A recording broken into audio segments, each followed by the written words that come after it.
কত বছর? 20 বছর জেলে ছিলেন? 20 বছর? 20 বছর জেল খাটছেন? হ্যাঁ। কি মামলায়? মামলা ওই আমার গ্রামে গ্রাম ওই আনন্দ মার্ডার। কাকু কেমন আছেন? ভালো আছে, ছোট ভালো আছে? চলতেছে টাপ টুপ দুপুরে খাইছেন? হ্যাঁ কেবল খাওয়া। আচ্ছা কাকু, আপনি কত বছর ধরে এই গরু ছাগল চড়ান? আমি তো বেশি দূর না, এই 2 বছর তো মাঝে মধ্যে বাড়ি দিতে রাত হয়ে যায় না? ও যায়। আচ্ছা কাকু, এই যে আপনি যে গরু ছাগল পালেন, এর আগে কি করতেন যখন বয়স ছিল জোয়ান কালে? তখন ওই ব্যবসা করতো। ব্যবসা কিসের? ব্যবসা তিল ধান। ওগুলো কি রাহিমালের ব্যবসা? না এমনি কিনি, আবার ওই জিএম করতাম, ওই খুলনায় যেতাম, ঢাকায় চালাতাম। শরীরে কোনো সমস্যা আছে? সমস্যা আছে, শরীরে কি সমস্যা? মাঝে মাঝে একটু বুক ব্যথা করতো। ডাক্তার দেখাইছেন হার্টের? ডাক্তারের না, যখন জেলখানে ছিলাম তখন। কোথায়? জেলখানায়। জেলখানায়? আরে বাবা, আমার জেলে কত বছর? 20 বছর জেলে ছিলেন? 20 বছর? 20 বছর জেল খাটছেন? হ্যাঁ। কি মামলায়? মামলা ওই আমার গ্রামে গ্রাম ওই আনন্দ মার্ডার। মার্ডার কেসে? হ্যাঁ আপনার কি সাজা হয়ে গেল? হ্যাঁ, সাজা দিয়ে গেল। সাজা দিয়ে 20 বছর শুধু জেলে ছিলেন? না, অত না। আমার আবার এই হলি তারপরে বাড়ি আসলাম, বাড়ি এলি থাকতেছি, খাইলে আবার এই তারিখ ফলি চলে যেতাম ওই খুলনায়। আচ্ছা, সেইখান থেকে যেমন জেলখানা হয়ে গেল। জেল কাটছিলেন কয় বছর এক নাগারে? সাজা হয়েছিল? হ্যাঁ, সাজা দিয়ে। সাজা কয় বছরের? যাবজ্জীবন? কয় বছর খাটা লাগলো? আমি এই তো তার সাথে মাঝে মাঝে আমার ওই সেইখান থেকে তো আমার। পরে কি সাজা খাইতে বাইর হয়েছেন নাকি সরকার মাফ করে দিছে? না, সরকার মাফ করে দিয়েছে। সরকার মাফ করে দিছে বয়স দেখে। এই মামলায় কি আপনি দোষী ছিলেন? না, একদম নিরীহ? একদম নিরীহ।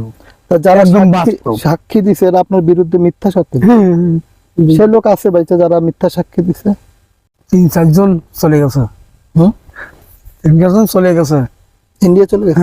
হ্যাঁ, ওই মরে গেছে, মারা গেছে, সবাই মারা গেছে। তারাই মারা। এই যে আপনার জীবনটা নষ্ট করে দিল মামলা মোকদ্দমা করে, সেইখান থেকে উপরে তো একজন আছে। হ্যাঁ, ওই সেইটাই কি এখন তার কাছে? তার কাছে। কিন্তু তারা যে বুঝলো না যে একটা নিরীহ মানুষরা এতদিন জেল কাটাইলো। তারা ভালো নেই। তারা তো ভালো থাকবে, তারা শেষ হয়ে গেছে। আগিয়ে সংসার জীবনের ছিল। আপনি নিরীহ মানুষ, বিনা দোষে জেল খাটলেন জীবনের এতগুলো বছর। সরকারের কাছে কোনো অভিযোগ নাই আপনার? সরকারের তো উচিত ছিল যে এটা ভালোভাবে ইনভেস্টিগেট করে তারপরে একটা মানুষকে সাজা দেয়া। এরা ঠিক করে তারপরে আমাদের দল ছিল তো, বুঝতে পারছেন, আওয়ামী লীগের দল। এই যে আপনি জেলটা খাটলেন না, সে তো বুঝলাম বড় বড় নেতাদের হাত ছিল, এমপিদের হাত ছিল। এই যে আপনি জেল খাটলেন, এটা কি মনে হয় আমাদের দেশের আইনের দুর্বলতা নাকি সরকারের উদাসীনতা যে একটা নিরীহ মানুষের জীবন থেকে 20টা বছর চলে গেল? আপনার কোনো অভিযোগ আছে? করে তো আমার কোনো লাভ নেই। অভিযোগ করে কি করবো? অভিযোগ করে আমি আমার শোনাবো করে, আর কিরা শুনবে আমার কথা? আমি যে গৃহ মানুষ, আমি যে গরিব মানুষ, তার কোনো দাম নেই। এই যে আপনি বিনা দেশে জেল খাটলেন, জীবনের পুরো যৌবনটা তো আপনার চলে গেল। একটা মানুষ 5 দিন জেল খাটলে তার জীবন ঘুরে যায়, আর আপনি 20 বছর জেল খাইতে আসলেন বিনা দোষে, তাহলে আপনার তো পুরো জিন্দেগি ঘুরে গেছে। কি করবো? এই কার ব্যর্থতা? আপনার কি মনে হয় মিথ্যা সাক্ষী দিছে যারা মিথ্যা সাক্ষী দেয় তারা তো দিবে, কিন্তু সরকারের কি উচিত ছিল না এটা সুন্দরভাবে তদন্ত করে তারপর? সরকার তদন্ত দিয়ে আমায় কয়বার করে মানে আমাকে দিছে, সময় দিছে, অনেক বহুবার পাল্টায় দিচ্ছে। তারা করে দিচ্ছে যারা দারোগা টাকা খাইয়ে মানে আমাকে করে দেবে, বুঝছেন? আমার তো শুনেই খারাপ লাগলো, 20টা বছর মানুষ জেলে থাকে। আমার সব খেয়ে চলে গেছে। আমার যেদিন আমার ছাড়িয়ে দেবে দিনকে আমার ছাড়িয়ে দেবে, হ্যাঁ তারপর দিন সেই দিনকে তারপর দিয়ে আমার স্টাক করলো, স্টাক করে গেলাম। তাও তো আমার এই আপনি তো এই যে বিনা দোষে জেল খাটলেন, আপনি যদি সত্যি সত্যি নির্দোষ হন, আমি বিশ্বাস করি আপনি নির্দোষ, তাহলে আপনি তো সরকারের বিরুদ্ধে হাইকোর্টে এখন রিট করতে পারেন যে এই মামলার পূর্ণ তদন্ত হোক এবং আমাকে ক্ষতিপূরণ দাও। আপনি তো সরকারের বিরুদ্ধে ক্ষতিপূরণ চাইতে পারেন, আপনি জানেন সেটা?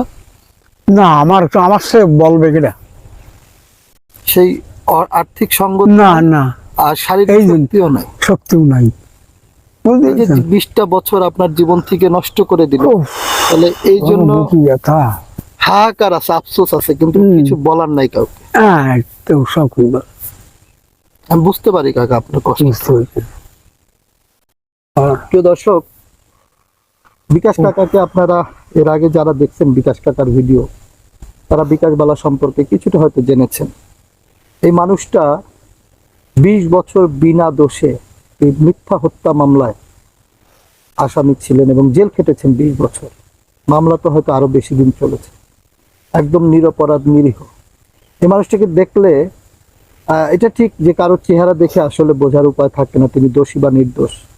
কিন্তু একটা মানুষ যদি দোষী হতো, জীবনের শেষ প্রান্ত সে পার করছে, জীবনের শেষ মুহূর্ত তার এখন, এই সময় নিশ্চয়ই সে মিথ্যা কথা বলতো না।